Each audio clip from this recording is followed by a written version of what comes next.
అందరికీ నమస్కారం. అందరూ బాగున్నారా? నేనైతే బాగున్నానండి. మీరు కూడా బాగోలని కోరుకుంటున్నానండి. ఈరోజు వంకాయ ఎప్పుడు చేస్తున్నానండి, అది ఎలా తయారు చేస్తున్నాను చూడండి. వంకాయలు ఇలా కడుక్కోవాలండి. 4-5 తెల్ల వంకాయలు కూడా ఉన్నాయండి, అవి కూడా వేసేస్తున్నాను.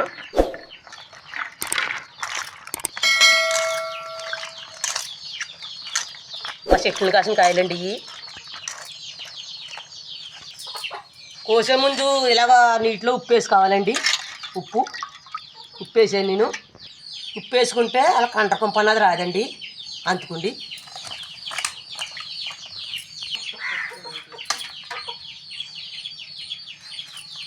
ఏపటికి చిన్న చిన్న ముక్కల కింద కోసుకోవాలండి.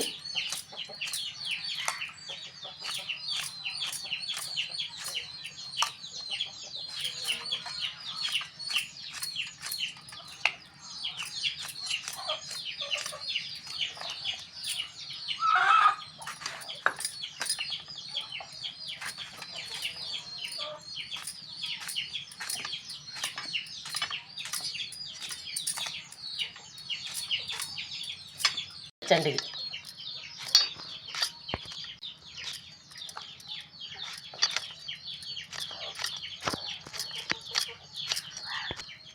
చెట్లు కోసిన కాయల మాల, పిండైన కాయల మాల ఇలా తెల్లగా అందంగా చూసారా? అదే కొన్న కాయలు తెల్లగా ఉండవు. ముందుగా దాకపోయి మీద పెడుతున్నానండి. తగినంత ఆయిల్ వేస్తున్నాను.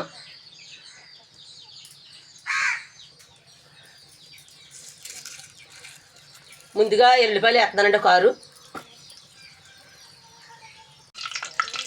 కొద్దిగా జీలకర్ర వేస్తున్నాను.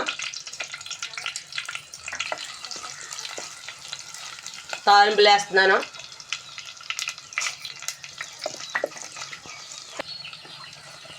కేజీ వంకాయలకండి ఒక 5-6 పచ్చిమిరకాయలు వేస్తున్నానండి. అది కారం ఉండదు.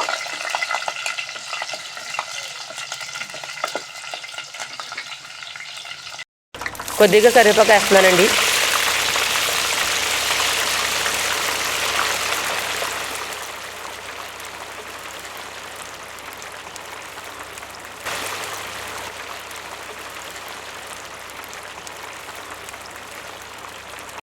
ఐదారు ఎండుమిరపకాయలు వేస్తున్నానండి ముక్కలో.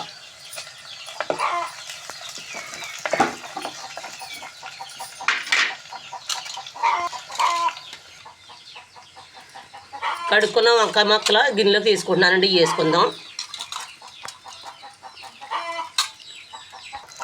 ఇప్పుడు వంకాయ ముక్కలు ఇలాగ వేసుకుందామండి.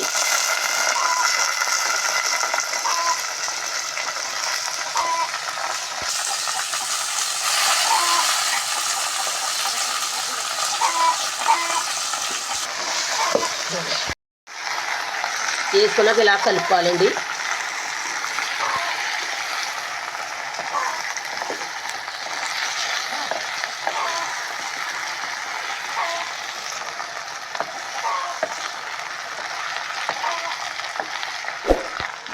ఇలా కలుపుకున్నాక మూత వేసి ఉంచుకుంటే మగ్గుతాయండి. ఒక 5 నిమిషాలు మూత వేసి ఉంచుదామండి.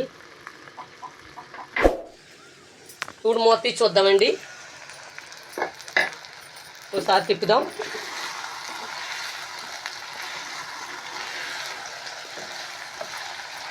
తగినంత ఉప్పు వేద్దామండి. ఏపుడులో కాబట్టి సాల్ట్ వేసుకోవాలండి తగినంత. 1/2 స్పూన్ పసుపు వేస్తున్నానండి.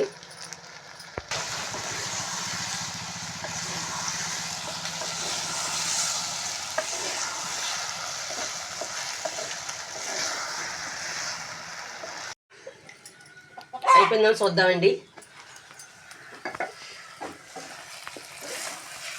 అయిపోయింది, మగ్గిపోయింది. దించేద్దాం. ఇంకా వంకాయ ఇప్పుడు ఇలా చేసుకోవాలండి. అన్నంలో బాగా కలుపుతుంది చూసారా? ఎందులో తిన్నా చాలా బాగుంటుందండి ఇప్పుడు. ఈ వీడియో కానీ నచ్చినట్టు ఉంటే లైక్ కొట్టండి, అలాగే సపోర్ట్ చేయండి. గంట సభలో మాత్రం మర్చిపోకండి.